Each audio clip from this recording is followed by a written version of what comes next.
వారికి కూడా గెలిచేటువంటి అవకాశాలు ఉన్నవి. తర్వాత జనసేన 21 స్థానాలు పొందినటువంటి జనసేన 21 అసెంబ్లీ స్థానాలు 2 పార్లమెంటు స్థానాల్లో వాళ్ళు పోటీ చేయడం జరిగింది. జనసేన 2 పార్లమెంటు స్థానాల్లో గెలవబోతా ఉంది. అలాగే అసెంబ్లీ స్థానాల్లో పిఠాపురం నుండి పోటీ చేసినటువంటి జనసేన పార్టీ వ్యవస్థాపక అధ్యక్షులు శ్రీ పవన్ కళ్యాణ్ గారు భారీ మెజార్టీతో గెలవబోతా ఉన్నారు. అలాగే ఆ పార్టీలో మరొక ముఖ్య నాయకుడైనటువంటి శ్రీ నాదెండ్ల మనోహర్ గారు గుంటూరు జిల్లా తెనాలి నుండి గెలవబోతా ఉన్నారు. తర్వాత తెలుగుదేశం పార్టీ విషయానికి వస్తే తెలుగుదేశం పార్టీ అధ్యక్షులు రాష్ట్ర మాజీ ముఖ్యమంత్రి నారా చంద్రబాబు నాయుడు గారు కుప్పం నియోజకవర్గం నుండి భారీ మెజార్టీతో గెలవబోతా ఉన్నారు. అలాగే వారి తనయుడు మాజీ మంత్రి శ్రీ నారా లోకేష్ మంగళగిరి నుండి గెలవబోతా ఉన్నారు. అలాగే నటులు శ్రీ నందమూరి బాలకృష్ణ గారు హిందూపురం నియోజకవర్గం నుండి మంచి మెజారిటీతో గెలవబోతా ఉన్నారు. ఈ విధంగా ప్రతిపక్ష పార్టీలకు సంబంధించి ముఖ్య నాయకుల విషయాన్ని చూసుకున్న తర్వాత ఆంధ్రప్రదేశ్ అధికారంలో ఉన్నటువంటి వైఎస్ఆర్ కాంగ్రెస్ పార్టీ యొక్క మంత్రివర్గంలో అనేక మంది మంత్రివర్గ సభ్యులు తీవ్రమైనటువంటి పోటీ ఎదుర్కొంటున్నారు. కొద్దిమంది ఓటమి చవిచూడబోతా ఉన్నారు. ఇందులో ముఖ్యంగా మనం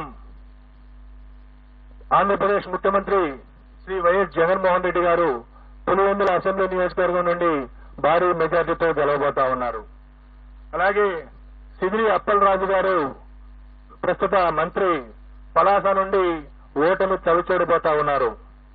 అలాగే ధర్మాన ప్రసాదరావు గారు శ్రీకాకుళం అసెంబ్లీ నియోజకవర్గం నుండి వారు గట్టి పోటీ ఎదుర్కోబోతున్నారు. నేను ఎక్కడైతే గట్టి పోటీ అని సంబోధిస్తానో అక్కడ మా మార్జిన్ ఆఫ్ ఎర్రర్ ఏదైతే ఉంటుందో +or-3% కు లోబడి ఫలితం ఉండే అవకాశం ఉంటుంది. కాబట్టి +or-3% ఉన్న దగ్గర నేను గట్టి పోటీ అని సంబోధించడం జరుగుతుంది. అలాగే పీడిక రాజన్న దొర సాలూరు అసెంబ్లీ నియోజకవర్గం నుండి గెలుపొందబోతా ఉన్నారు. అలాగే బొత్స సత్యనారాయణ గారు ప్రస్తుత మంత్రి మాజీ పిసిసి అధ్యక్షులు చీపురుపల్లి అసెంబ్లీ నియోజకవర్గం నుండి మంచి మెజారిటీతో గెలుపొందబోతా ఉన్నారు. అలాగే గుడివాడ అమర్నాథ్ గారు రాష్ట్ర ఐటీ శాఖ మంత్రులు గుడివాడ అమర్నాథ్ గారు గతంలో అనకాపల్లి నుండి ప్రాతినిధ్యం వహించారు. ప్రస్తుతం గాజువాక నుండి పోటీ చేస్తున్నారు.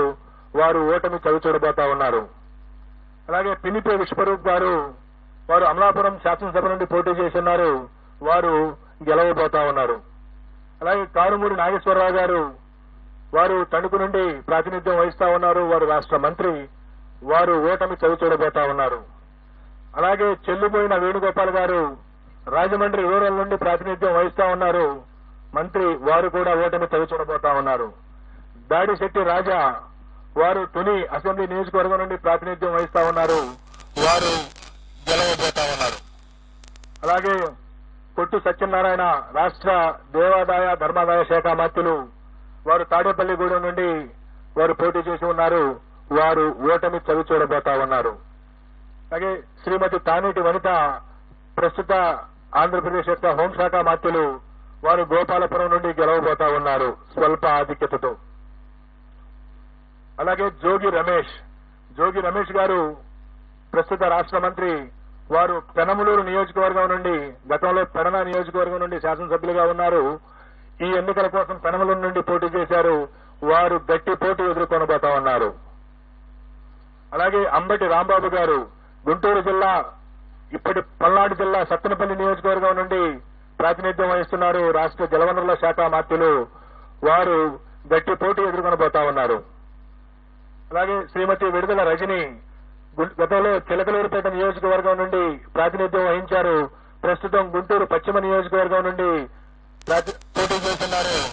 వారు గట్టి పోటీ ఎదుర్కొంటున్నారు. స్వల్ప తేడాతో ఓటమి చవిచూసే అవకాశం ఉంది. శ్రీ మేరుగ నాగార్జున గారు గతంలో గుంటూరు జిల్లా వేమూరు నియోజకవర్గం నుండి ప్రాతినిధ్యం వహించారు. ప్రస్తుతం ప్రకాశం జిల్లా సంతనూతలపాడు నుండి పోటీ చేస్తున్నారు. వారు గట్టి పోటీ ఎదుర్కొంటున్నారు. వారు స్వల్ప ఆధిక్యతతో గెలిచేటువంటి అవకాశం ఉంది. అలాగే ఆదిమూలపు సురేష్ గారు గతంలో విద్యాశాఖ మంత్రిగా, పట్టణాభివృద్ధి శాఖ మంత్రిగా పనిచేస్తున్నారు. వారు ప్రస్తుతం కొండేపి అనేటువంటి నియోజకవర్గం నుండి పోటీ చేస్తున్నారు. వారు స్వల్ప ఓట్ల తేడాతో ఓటమి చవిచూసే అవకాశం ఉంది. అలాగే కాకాని గోవర్ధన్ రెడ్డి గారు ప్రస్తుత రాష్ట్ర వ్యవసాయ శాఖ మంత్రులు సర్వేపల్లి నుండి పోటీ చేస్తా ఉన్నారు. వారు గెలిచేటువంటి అవకాశం ఉన్నది. అలాగే బుగ్గన రాజేంద్రనాథ్ రెడ్డి గారు ఆర్థిక శాఖ మంత్రులు, వారు కర్నూలు జిల్లా డోన్ నుండి ప్రాతినిధ్యం వహిస్తా ఉన్నారు. వారు గెలిచే అవకాశం ఉన్నది. అలాగే కె అమ్జద్ బాషా గారు రాష్ట్ర ఉప ముఖ్యమంత్రి కడప అసెంబ్లీ నియోజకవర్గం నుండి పోటీ చేస్తా ఉన్నారు. వారు ఈ ఎన్నికల్లో స్వల్ప ఆధిక్యతతో గెలిచే అవకాశం ఉన్నది. శ్రీ పెద్దిరెడ్డి రామచంద్రారెడ్డి గారు సీనియర్ మంత్రివర్యులు పొంగనూరు అసెంబ్లీ స్థానం నుండి ప్రాతినిధ్యం వహిస్తా ఉన్నారు. వారు ఈ ఎన్నికల్లో భారీ మెజార్టీతో గెలిచేటువంటి అవకాశం ఉన్నది. అలాగే శ్రీమతి ఉషశ్రీ చరణ్ అనంతపురం జిల్లా పెనుగొండ నుండి పోటీ చేస్తా ఉన్నారు. వారు అతి స్వల్ప తేడాతో ఓటమి చవిచూసేటువంటి అవకాశం ఉన్నది. అలాగే గుమ్మనూరు జయరాం గారు, వారు వైఎస్ఆర్ కాంగ్రెస్ పార్టీ వైఎస్ జగన్మోహన్ రెడ్డి గారి మంత్రివర్గంలో మంత్రిగా ఉంటూ సీట్ల సర్దుబాటులో వైఎస్ఆర్ కాంగ్రెస్ పార్టీ నుండి బయటికి వెళ్లి తెలుగుదేశం పార్టీలో చేరి అనంతపురం జిల్లా గుంతకల్లి నుండి పోటీ చేయడం జరిగింది. తెలుగుదేశం పార్టీ అభ్యర్థిగా వారు గుంతకల్లి నుండి ఓటమి చవి చూడనున్నారు.